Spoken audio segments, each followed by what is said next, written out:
Hello everybody and welcome to our release day stream for Endless Space 2 Awakening. As you can see, this time with your friendly community manager, the Cat o' Nine Tails, instead of your friendly community manager, Frog Squadron. Frog Squadron, yes. I just had forgotten his forum name. Yes, almost let that slip, yes. I mean, it's been almost a year since I addressed him by his forum name. That's true. Now you just hit him with your elbow when you want it. Yeah, that's good. It's much easier. Yeah, it's been a wild year for me. I'm very glad our community welcomed me like this, because I had never expected to actually join the gaming industry when I started to learning to become a teacher. But that's not the topic today. Here you are. Today we'll do the cat biography session some other day. Yes, that's okay. Exactly. That we can leave that in an AMA sometime or something. Today we're here to talk about the Nakalim and the Academy. As Jeff is appropriately dressed, I'm not so much appropriately dressed, except for maybe having the dust necessary to bribe the Academy. That's true, actually. The Lumeris is not a bad choice. So we will first start by showing you the gameplay trailer again, and please excuse that I'm leaning forward here, but it's a bit chaotic today. Yeah, we're sort of in the process of rebuilding the stream room. Exactly. The stream room is kind of a work in progress, so bear with us. Okay. Or Jojin, I hope you're talking about playing either Endless Space 2 or Endless Legend. Yes. No, wait. He may be playing the Horatio Dating Sim. Ah, that could be. That's the other one of the best games. That's true. But yes, enjoy the trailer.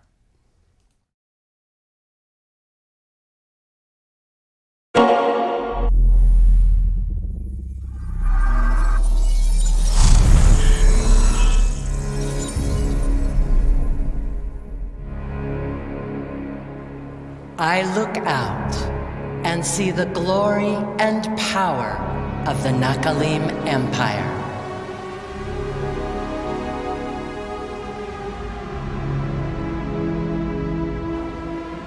Our trade routes bring the wealth of worlds to our doorstep. And our military maintains the peace.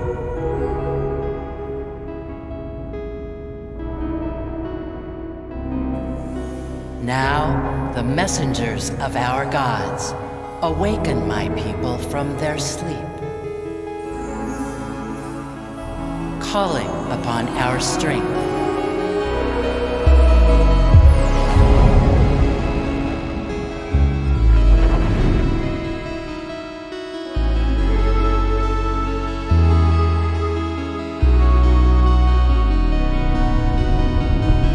Prophecy said our time would come. I say, muster the fleets, for that time is now.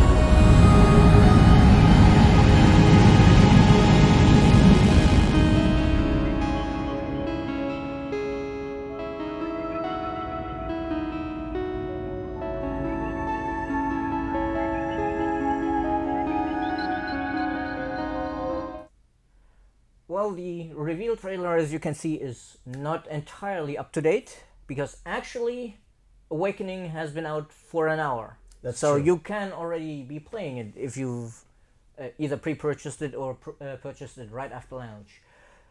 But, of course, since I'm not as well versed in the lore as our dear Loremeister and Narrative Emperor here. That is my favorite title now, yes. Yes, I am the Narrative Emperor. we will have to ask you to enlighten us a bit about the Academy and the Nakalim, whichever you want to start with first. Okay. The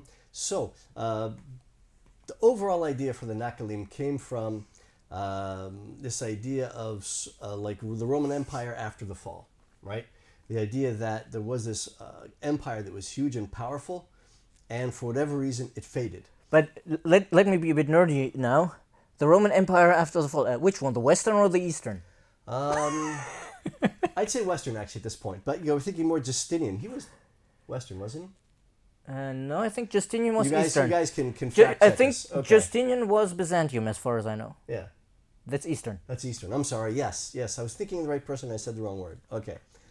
Anyway, so Yeah, the idea is that you still had this immensely powerful, once wealthy empire that once held all these lands, ruled this vast territory, and then was essentially, pulled back to a much smaller geographic area. Imagine what would happen if you had a very dynamic, energetic, ambitious emperor who wanted to sort of reconquer all that they once had. So indeed, Justinian. Justinian, exactly. That is. So I did get the person right. Anyway, so the idea is that the Nakalim are like that, and there's a lot of lore that you will uncover, I guess, during the course of the faction quest, assuming you play the faction quest, which we hope you do. To the idea being that they are worshippers of the lost, and they grew into power just as the Endless were declining. So in fact, what they had was this sort of entire galaxy that had already been largely conquered and civilized and managed by the Endless. But once the Endless started disappearing, you had all these infrastructures there, right? Think like sort of France, Italy, Germany after the fall of the empire. It's like, we got roads, we got villas, we got aqueducts, we got a sewer system. This is great, we can just... So the idea is the Nakalim were able to conquer a lot of territory very quickly, take control of a lot of the galaxy, until they overstretched themselves. So basically, what did the Endless ever bring us except sewer systems and education and roads? Yes, and advanced technology and faster than light. Anyway, that kind of thing. So yeah. So then what happened is, and like you want a little more detail. I won't do that now. We'll see if that comes up in the questions. So anyway, so they faded and fell backwards and ended up essentially deciding to go into hibernation. Now they're a very religious faction. They worship the lost. For reasons they actually had a lost was actually once a sort of a Dyson object around their home planet until of course it was killed off during the Dust Wars by the Endless. So that's something that'll come out. So they actually had this very tactile contact with their god, and that disappeared. So that they were lost, and that they went into it became melancholic and sad, and tried to restore they tried to get their god back, get that feeling back. It became mysticism, became fanaticism, that whole sort of thing.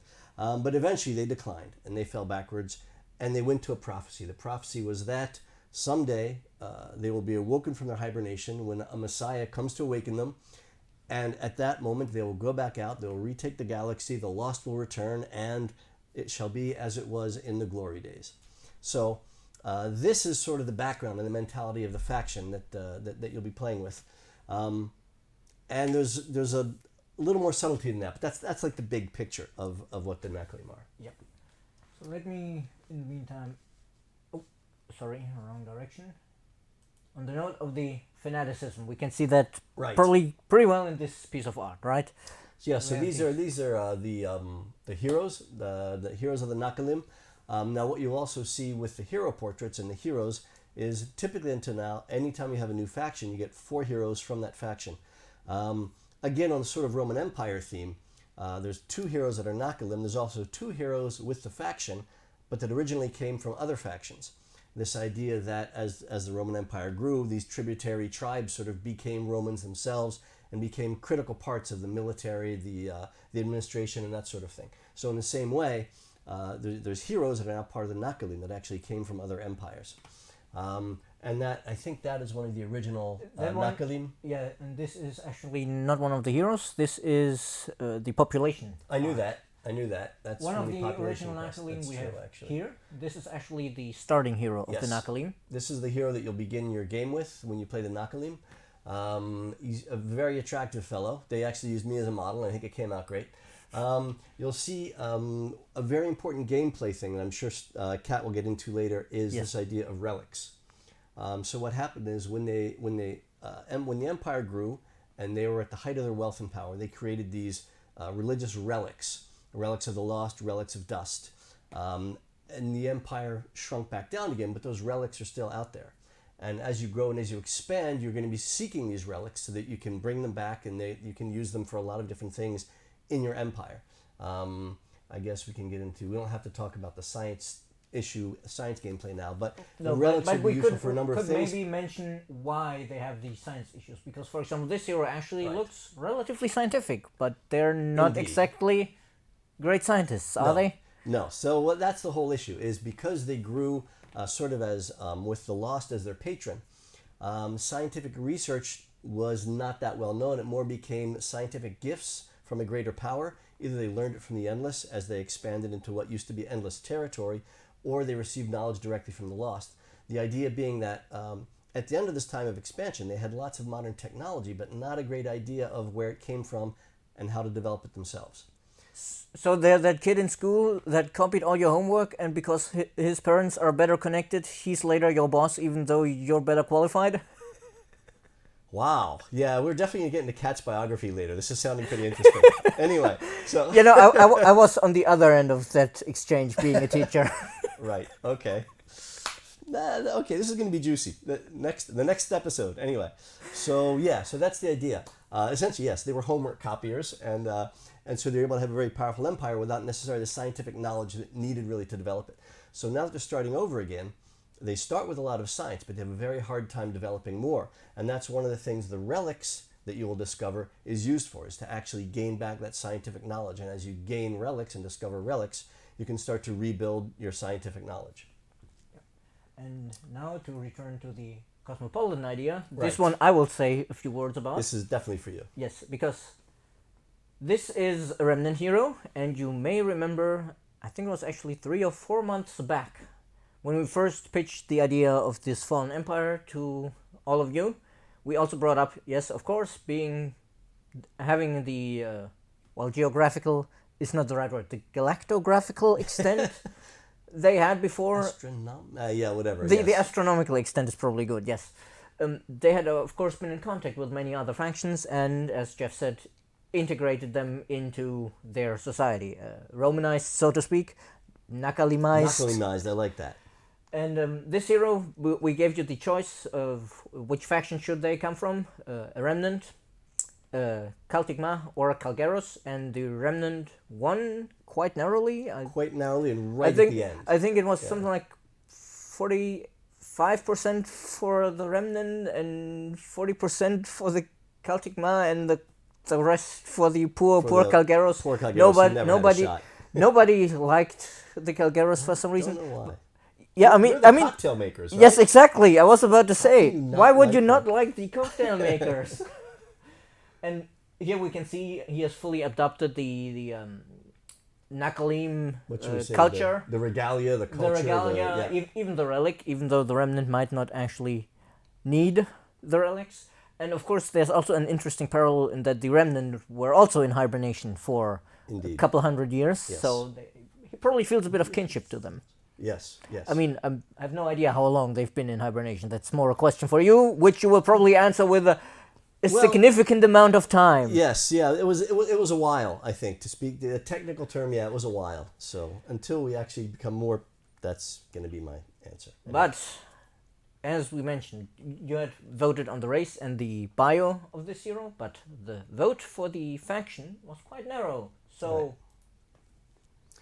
because of that, we thought we got to give them both, right? Indeed. It was so narrow, the one pulled ahead right at the end. There was a lot of people who weren't happy about one or the other. So we thought, hey, give them both. So both the heroes. Now, I'm sorry, some people say, well, it's going to cheapen the vote because 1-1. Look, it's okay. You got 2 heroes. Exactly. Please, you got 2 heroes for the price of 1. For the vote of 2 heroes. Anyway, whatever, yes. But yes. So, and I, again, from this point of view of the Nakalimization of the galaxy, it made a lot of sense to us, and we liked that idea. And so the fact that clearly the community had 2 that they really liked far more than the other, we thought it made sense to make them both heroes. Admittedly, one is an assassin robot / cyborg. I'm never sure what they are. The other is desert-dwelling, dinosaur-riding survivors. So of course it was neck and neck. What's not to love, you know? Though I shouldn't say it was neck and neck, because then the assassin might decide to make his opponent a head shorter. The neck, yes, right there. So so that's basically the story. There's 2 Nakalim heroes and the 2 heroes from the minor factions, and then there's of course the leader, and she also has her own backstory, which you'll discover as you go through the game. That's her. That's the princess, who takes over the empire at the moment of the awakening. Because while the empire wakes up, some people happen to be lost during the process, and 2 of the people who didn't make it back were the king and queen, her parents. So she's sort of thrust onto the galactic stage, as it were, and takes over running the empire. And so we tried to make her in the faction quest and in the diplomacy lines, this sort of mix of kind of unsure of herself and sometimes a little arrogant and sometimes trying to blame other people and sometimes taking credit, a little more sort of nuance to the personality than just sort of me galactic chief kind of thing. So yeah. So instead of just making, I'm the king of everything, we thought we'd make her a little more nuanced. Which is nice, because if she had been entirely self-confident and I rule everything, I suspect some people might have suspected that her parents were disappeared instead of disappearing. Yeah, no, that was not the intention. Was not that's more of a Horatio thing, I guess. Absolutely. Oh yeah. I mean, who knows? Anyway, let's not go there. Yes. Yes. So since I guess we can take a few minutes for people to ask questions about the lore. The gameplay questions we'll save for later, when I actually have the game up and running to show it off. I have actually prepared some saves, almost. I've cooked something up, you could say. Excellent. Okay. Yeah, is she... Is she married to Horatio? First question that pops up, is she married to Horatio? No. Clearly, she does not fit Horatio's view of perfection, so they would not get married.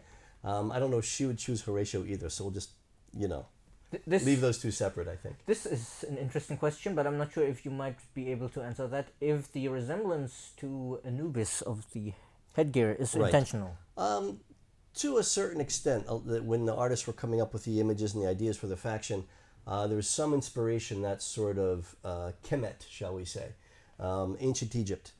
You see that a little bit in the hounds, the dogs, a little bit in her iconography. Yeah, that's true. Now that you say it, the dog in the loading screen does have these very pointy ears, like in the Egyptian art and hieroglyphics. Right, exactly. So yeah, there was some inspiration there, but a lot of the filigree work you'll see in the robes and in the hands is much more sort of medieval to Renaissance sort of style. So it's as always with artists, it's a mix of different interesting things. The inspiration for creating the faction, again, it really was the idea of the Roman Empire after the fall, trying to reconquer its lost territories. This idea of sort of this once powerful empire that was reduced and is trying to come back. Vadimelkai, that question, are the dogs good boys? There's only one answer to that. Of course they are, because there are only good boys. Most dog people would agree, right? Yes. Oh, yeah, of course. We're very sorry to the cat people.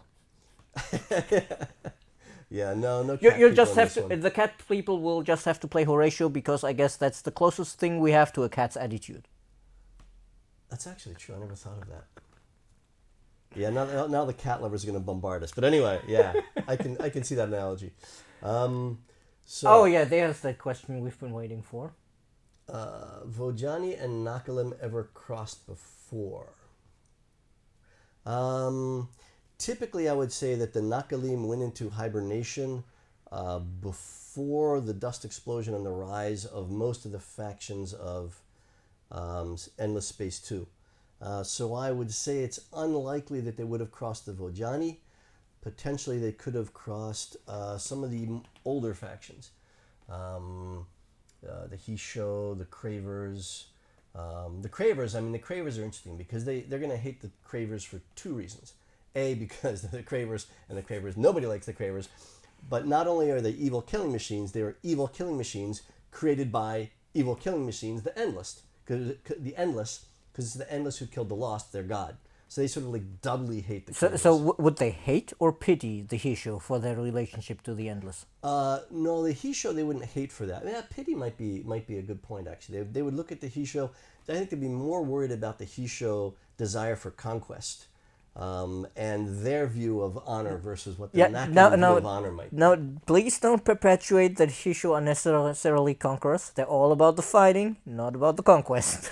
That's a valid point. It is the honor, not the territory. But so that might make them a little... You know who they would actually... If you're going to roleplay these guys, they would probably not like the Sophons that much.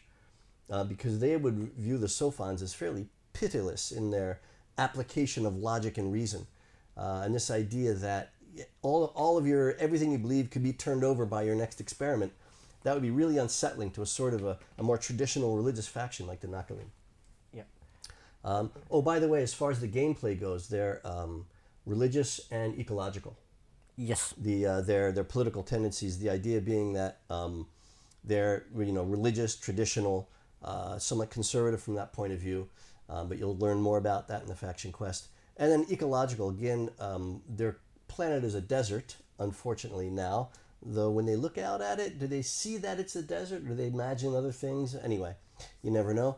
But ecological, they're very interested in agriculture, in the land, in preserving that sort of thing, in greenery, in food. So they have that gameplay as well. I guess in a way the natural wonders of the galaxy are a bit anathema to the artificial wonders of the endless. Yes, very good analogy. Yes, I like that. Let me write that down. Especially since some of them were probably caused by the Lost. If you look at the anomalies on Auriga being caused by Auriga. I'm not. No, I don't want anybody to quote me, but I will have to look at that. Yeah, and I can't find who asked it, but the question about the comics will come later. It's not done yet. Yeah, the comics for the Nakalim, we're working on it. We're just starting it now. It will come, but we don't have an ETA yet, unfortunately. Right. How would you rank the faction as far as play difficulty?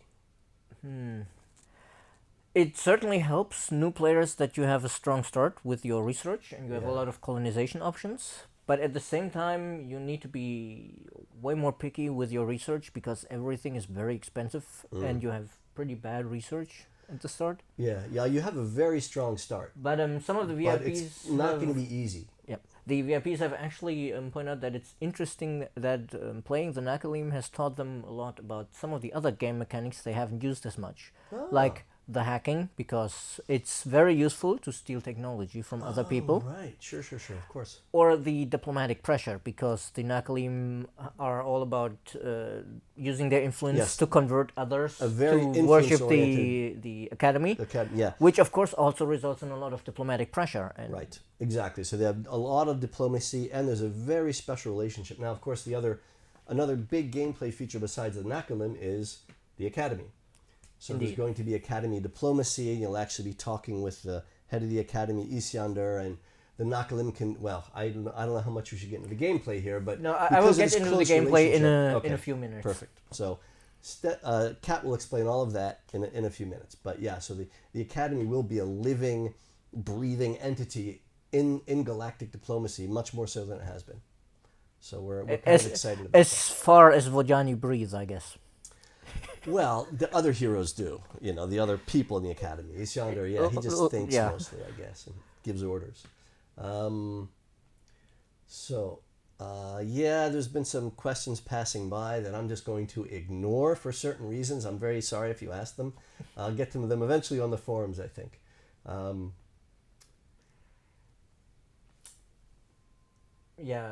think... The role of Kinete Muldauer. Now that's... okay. Because she shows up in the trailer, and in the original Pathfinder trailer, she and Brunem both show up in here. The idea is that back in sort of the pre-ES2 era, just before that, when Isyander was still part of the Vojani, he discovered the tabernacle, which made him completely change his faith, start the rebellion, leave the Vojani Empire. When he sort of led this slave rebellion and they broke out, a few people came with him who became heroes, and that is Kinete Muldauer and Brunem from the Lumeris were two of them. So they were known as the Pathfinders, a sort of initial group of heroes that traveled with Isyander during the rebellion and afterwards until he found the site of Harrow and founded the academy there. So that's why they're in the trailer. That's all part of the background lore. Yeah, and that reminds me of the question I think it was on Reddit where somebody asked, maybe it was on YouTube.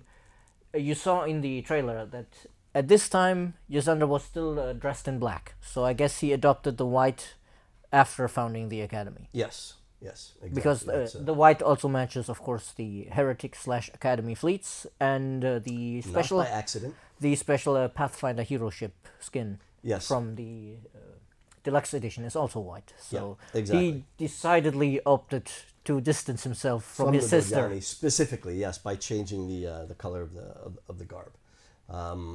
You can argue who the good guys, who are the bad guys. That's a whole separate conversation. But clearly, he said, I'm taking the opposite end of the spectrum, and that made me think of something that I promptly forgot. Oh yes. So what you see in the reveal trailer there is Isyander comes. He awakes the Nakalim who are in hibernation, and that is actually when they went into hibernation. They had this whole idea that a prophet, a Messiah, would come to awaken them and launch them on this reconquest of the galaxy and the return of the lost. And so clearly, step one of the prophecy for them has been realized in the reveal trailer in the beginning of this. So the whole play, the gameplay, and the faction quest for the Nakalim is, where do we go next? Yeah. So I think that probably wraps up the lore part of our stream, which was actually about twice as long as we had originally planned. I'm sorry, I just tend to talk about this stuff a lot. Yes, So. I mean, I'm sure our community appreciates it, and I think I can. The ones who are still awake, thank you. That's I can manage to get by with a half an hour for the gameplay because luckily I did prepare the saves. I will show you a brief video by our friends at NGD who worked on this DLC, followed by the fantastic. By the gameplay video that is also on Steam and YouTube. If the gameplay does not pick up right after, I'm very sorry. I will have to rearrange part of the room to get to the gameplay. So please forgive if there's a couple of seconds of black screen after the videos. The Cat will be back. Just remember I will be back. Yes. It's just construction work. Okay. Thank you very much. Thank you for your questions. Thank you for your interest. Where's the mouse pointer? And 3, 2, there it is. 1. Hello, I'm Martin. I'm one of the game designers from NGD. My name is Matthias. I'm also a designer here at NGD. You may remember us from previous collaborations with Amplitude on Endless Legend, but we're here today to tell you about our first foray into the Endless Space with its latest expansion, Awakening. Working with the Endless Space crew has been amazing, for us at least, and we are very happy to present you the results of these past few months of development. The Academy was already a staple in the Endless Space galaxy, but we wanted to push it even further. In Awakening, you can pick at what Isyander is scheming behind the closed doors and take an active role in furthering or thwarting the Academy's goals. The Academy roles also give you a new angle on how to interact with other players. How bad do you want a particular power, or how much are you willing to pay so that your enemies don't get to have that power? As for the Nakalim, we immediately fell in love with the idea of a faction that advances research through exploration. Their massive head start soon becomes a heavy burden, and we think we really nailed the feeling of this once mighty empire now headed towards decadence. But they're not done for just yet. With some clever leadership from your part and a little help from their friends at the Academy, the Nakalim can still reclaim their place among the stars. We hope you've had as much fun playing Awakening as we've had working on it. See you in space.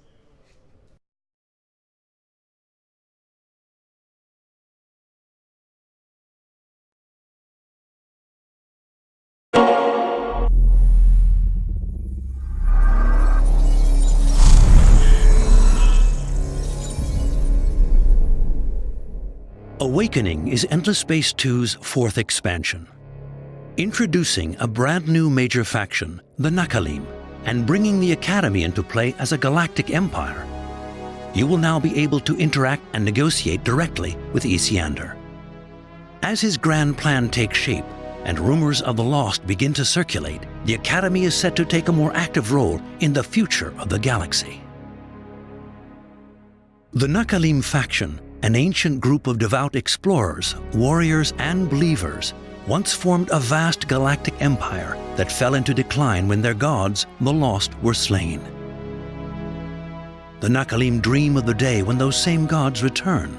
The fact that they have been reawakened by Isyander means half of their prophecy has already come true, and the rest will be up to you. The Nakalim have a large technological head start, but are very poor at scientific research and rely on discovering lost relics to learn new technologies. Relics are seeded in the galaxy near Nakalim worlds and can only be seen and collected by them. They provide passive science gain, or they can be assigned to your empire or heroes to unlock various benefits. The Nakalim's relationship with the Academy allows them to gain control over other systems through the influence of their temples, then convert them to work for the Academy in exchange for a handsome reward, of course. Endless Space 2 Awakening also brings the emblematic Academy to a whole new level. Heroes are recruited from all corners of the galaxy to study, train, and improve themselves within these halls. They are subsequently hired by empires to lead their systems and fleets. The Academy is now an empire that can manage star systems, fleets, and colonize new worlds. Isiander, the leader, will send requests asking you to contribute to its expansion, and can reward you with unique powers like Academy roles and the chance to enlist powerful named ships. There are 4 very powerful Academy roles assigned to those who contributed the most to the Academy's expansion. The Spear of Isiander is given temporary command of one of the Academy's 2 attack master fleets, along with the flagship, the Colorless Fist. The Master of Dust has the keys to the coffers of the Academy, specifically to the diplomatic reserves, to use as they see fit, plus the ship, the sum of all pains. The Vault Keeper allows you to pick a political party not currently in your Senate and temporarily make all the party's laws available to you. The ship, Instrument of the Will, also becomes yours. The Librarian gets access to privileged information for a price. The questions vary from economic, military, even diplomatic, to secrets of the history of the galaxy, and they also receive the ship Warden of Knowledge. With Endless Space 2 Awakening, dive deeper into the lost secrets of the Academy and take control of the reborn Nakalim faction. Thanks again to our amazing and creative community for helping us refine this expansion. And as always, we're eager to hear your feedback on our Games Together platform.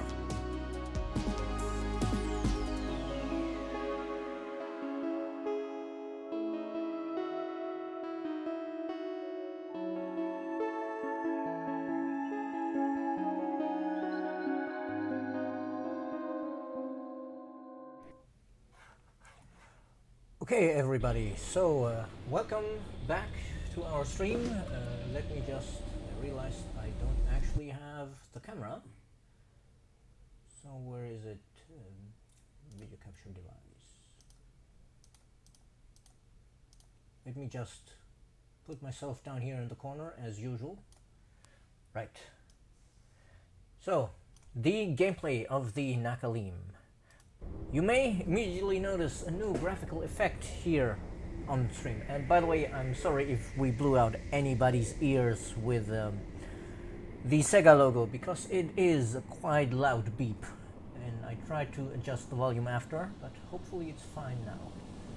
So the Nakalim, as we mentioned and you saw in the gameplay trailer, start out with a lot of technology already researched.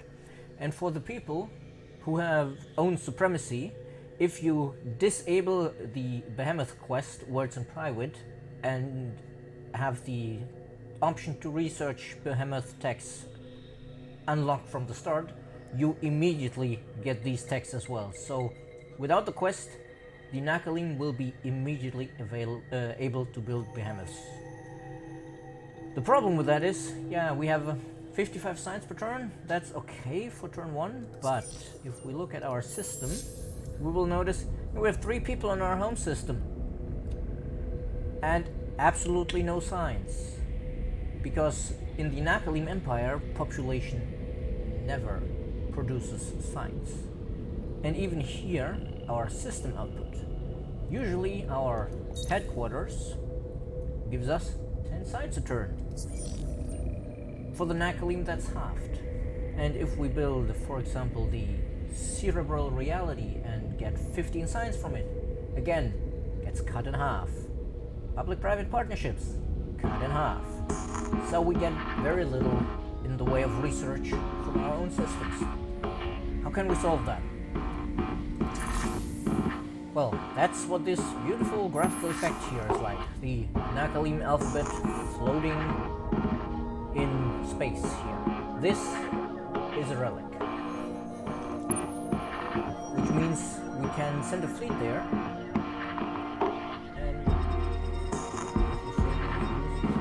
And let me adjust that a bit. There, it should be better now. Yeah, sorry, the stream setup was a little bit more complicated than it should have been for just me managing it and being on stream at the same time. In any case, we can collect these relics here, and it takes 3 turns to collect the relics. In that time, the ship cannot do anything else. It can't search securities, it can't fight, and it needs to be visible. You can't invisibly look for relics. These relics can be found in nearby systems usually, but to show you that, what the relics actually do, we will move ahead a bit to also show off the new Academy gameplay. As mentioned, I prepared a few things for this stream so we can get through it in the half hour we have. There. In this save, it's a bit later, I already have 5 relics. And the modding tools, Neron, I will get to that in a moment when we talk about the roles. I need them to show off all the roles in a reasonably quick fashion.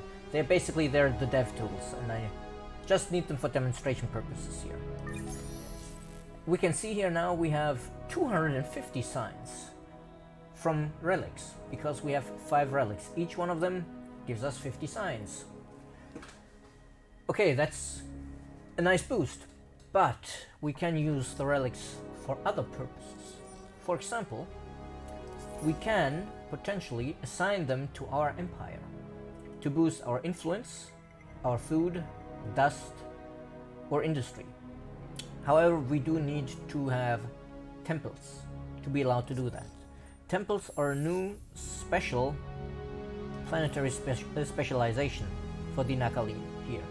The Temple to the Lost. If I build a temple, yeah, it's fine.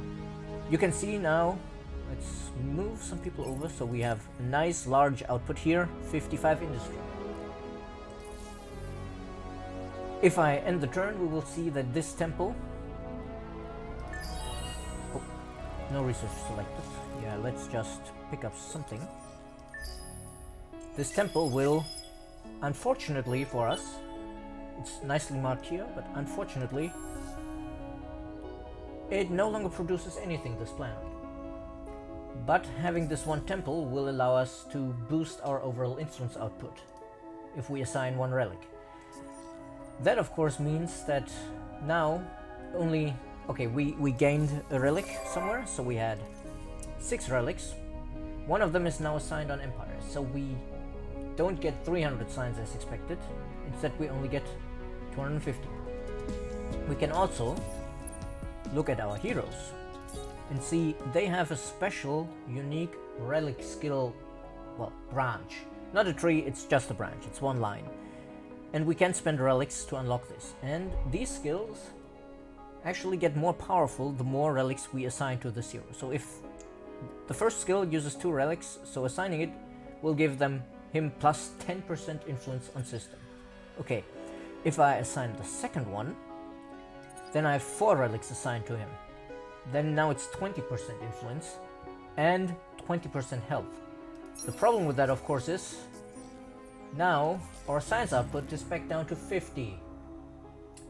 That's paltry. So we may not want that. Luckily, the heroes are relatively flexible, and next turn we can unassign the relics again. And the same is true for any relics we have assigned on Empire. We can control click and remove it, and next turn we will be able to unassign the relics from the hero to boost our research back up. And there we're back to 300 signs per turn. No, relics are not consumed permanently. They can be shifted around, but they're not consumed permanently because they are in limited supply. It spawns some relics at the start of the game, and as the game progresses, you discover new relics, but you'll never be swimming in them. Now, something else that's important is the Academy, of course. This is the common gameplay feature available to everybody. Every now and then, Ysander will contact you and tell you, you know, I have grand plans, but I really need some resources.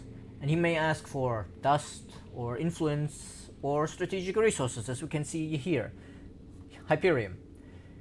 And if we contribute to his demands, we can gain one of these roles. I'll go into the specifics of what these roles give us once we have one of those roles in 8 turns. I'll be loading a different save for that. But first, let's demonstrate. Let's give him all of our Hyperium. As it should be. End the turn, and then we will see our contribution show up. It only shows up the next turn because, of course, other empires might be contributing. We have 9%. The Cravers are apparently swimming in Hyperium, given how much they invested. This means our priorities are pretty much meaningless, but for the people who want it, we can actually reassign the priority here, and the top contributor will always get his top role. Then for the next most contributor, he gets the top role that is still available, and it goes through the 4 roles until all roles have been given out or you run out of players. Of course, with just 2 players, most likely everybody will get a role, and that's going to be it then. Now, I will also demonstrate. Now, this is clearly suicide. This is just for demonstration purposes. You can attack the Academy. But if you attack the Academy, he will be quite angry, and we owe him reparations. So now, the 9% contribution we committed of our Hyperium doesn't count anymore. We will not get a roll unless we pay him off. Now 52 dust is not that expensive, but then again we just threw away a hero. If, for example, we conquered Viacheros, we probably have to pay in the hundreds if not thousands of dust in reparations. Now, of course, 9% contribution is not terribly good. Luckily for owners of Penumbra, there are more sneaky ways to gain contribution value to the Academy. And Aaron, he acts just like his sister. Oh, I think that would be a quarrel for the century if they heard that. Now, if you own Penumbra, you can hack the Academy, and you get unique options. Of course, you still get the option to create backdoors, as usual. If we owe reparations, we can say, yeah, we hack his bank account statement, I guess, and tell him, no, the bill they have to pay is actually 10% less. We can increase our contributions, which increases them by 5%, so in our case that would go from 7% to 12%, not exactly enough to get the role we want, but if it's close, then it can be useful, and especially if you're in a situation like this, where you can very quickly hack the Academy, you can get 15-20% out of it in the span of 1 request cycle. You can also immobilize the Academy fleets, which, trust me, is quite useful if you consider this is turn 22 on normal speed. The Academy defense fleet is a carrier, a protector, and 2 coordinators. So you don't want to mess with him. And finally, you can also gain hero unlock points for... Oh, accidentally clicked outside of the window. For those who don't know, by different actions you do in the game, you gain hero unlock points. For example, here we built planet specializations and have an ecologist law and technologies. That gives us progress towards gaining an overseer. Now we can actually hack it and influence it. For example, let's say we really want a guardian, as Neron suggests. So we hack the Academy and we say, hero unlock point, please, we'd like a guardian. And now we see we suddenly have a 25-point boost towards guardians. So it gives you more control over which heroes you gain and speeds up how quickly you gain heroes. Now let's move on to the next save I prepared. The roles. And this Neron, this is where the modding tools will come in, because as one empire it would be difficult to show off all 4 roles. Which is why I'm using the debug tools to show that off. Unfortunately, because of our lack of Hyperium, we only gained the Librarian rule. The Librarian rule may or may not be useful depending on what you're looking for. For example, you can ask, oh, who's producing the most signs or dust? Okay, unsurprisingly, the Lumers are the richest people in the universe. Who would have thought? What's probably more interesting is stuff like this. We can see, oh wait, the AI is already building Endless Research Park in Endless Worlds. We can wonder, do we really want to invest in that? Or we could ask about the fleet strength. Like, yeah, Leaper has the biggest fleet, so maybe we don't want to mess with him. And there's also questions about the history of the galaxy. Like, of course, is Horatio truly perfect? I mean, I'll leave that question up to you guys to decide. And while we are the librarian, we also gain access to the data on the heroes. Where's Jazander from? Yeah, who is he? Yeah, you'll have to ask that question yourself. I'm not going to show off all the questions here. I mean, I guess I can show off one more question. Is there a problem? Where was it here? Who is Jazander? Where is he from? Once the Vajani leader and head of the Vajani church, Jazander left the faith and his nation when learning more of the history of the Endless and the Lost. He changed his surname from Sent Shayud to Shumed. His new name apparently means seeker, but we do not know in what language. Maybe he actually speaks Nakalim. I'll have to ask Jeff. Can we hug Jazander? I don't know. The more important question is, can we pet the doggo in the loading screen? Now I'm going to use the debug tools to switch over to some of the other empires. Here we have the Cravers, who, with their massive stock of Hyperium, naturally, being the Cravers, went for the Academy Master Attack Fleet. Look at this fleet. This fleet is 12,000 attack power on turn 26 on normal speed. You better beware of whoever gets the Academy Attack Fleet. Then, the next role is the Master of Dust. The Master of Dust, all of the dust you contribute to Yazander's requests, well, a big chunk of it, and some of his own dust, goes into the Academy coffers. And you can use these Academy coffers How can the families help? to bribe other empires. Like, let's say we'll try to buy 10 Jedonics from them. Oh, you're breaking our And we did not hearts. spend any of our own dust, so it helps grease some palms without impacting your own economy. And then the final role is the Vault Keeper. The Vault Keeper is useful for those times when you play the Unfallen and you want to bring your peaceful ways to the others by force.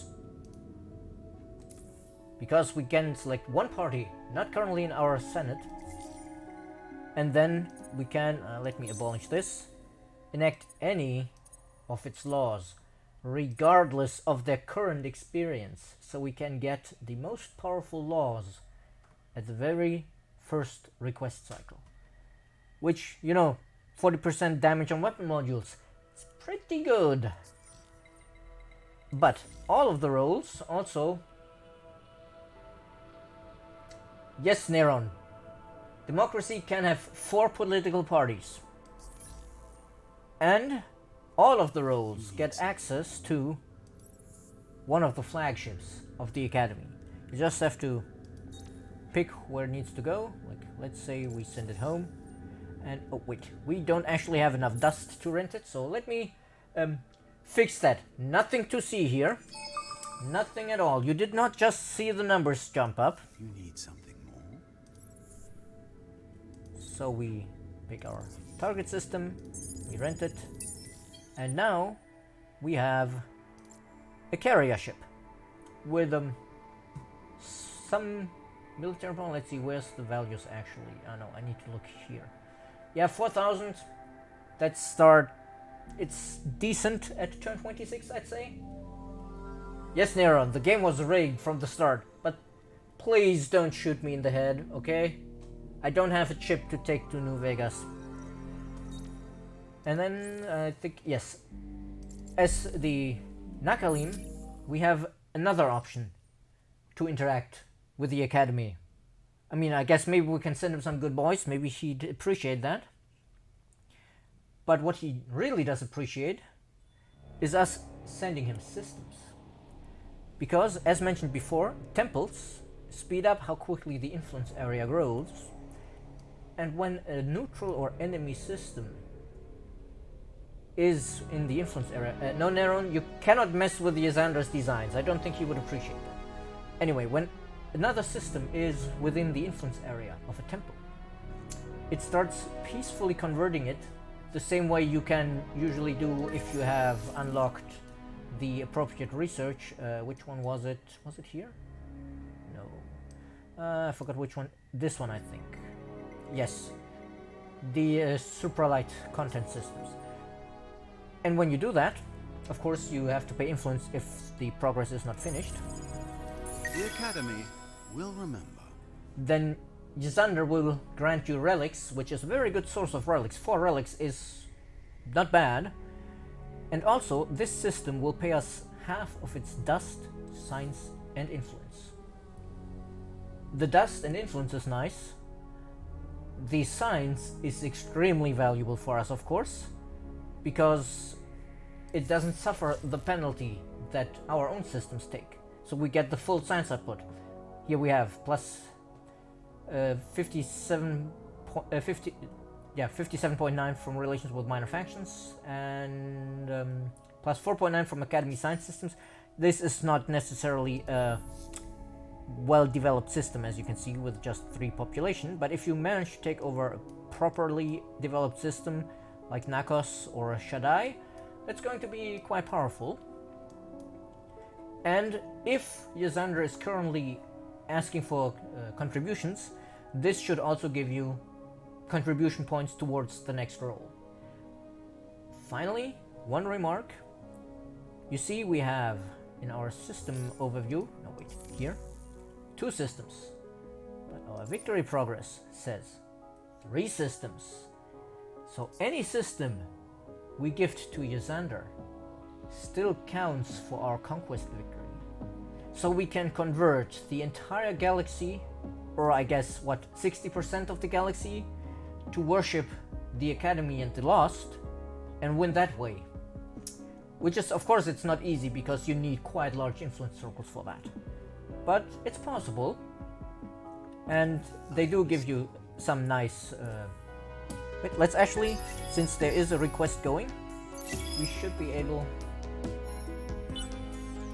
to see, yeah, we got 6% from gifting that system. If the Academy is destroyed, then somebody else will take over the duties and start asking for your lunch money. I mean, for your contribution to their plans. And during the Academy quest itself, the Academy diplomacy here is disabled. He will no longer send requests, and he will no longer grant you roles. So you will have to actually finish the Academy quest if you want to benefit from these powerful roles yet again. Of course, some of the roles will feel more powerful than others to some people. But yeah, I mean, whoever wins the quest takes over, which clearly has to be Emperor Zelvas, because who else wields the power and influence to control the Academy? But jokes aside, we hope you will enjoy the new content for Endless Space 2, Awakening. We really like this DLC, we think it's very good, and it's, in my opinion, as many have said that the previous two DLCs were a bit intrusive with their gameplay, I think this is a lot less intrusive, because you can just ignore what Ysander is doing and play the game normally. The only person you have to worry about is probably the one with the fleet. I mean, when I say somebody takes over, it's not so much that you actually are the one sending the requests, it's just that the Academy is under new management rather than Ysander. And yeah, hopefully you will all enjoy the new gameplay. I will be showing off the gameplay in German tonight with Riding Bull at 8 p.m, so 2 hours from now. And we will probably have some more gameplay streams of this relatively soon. The announcements for the next stream will of course be on Games Together, Twitter, Facebook, the usual social media places. So, enjoy, and thank you for joining us today.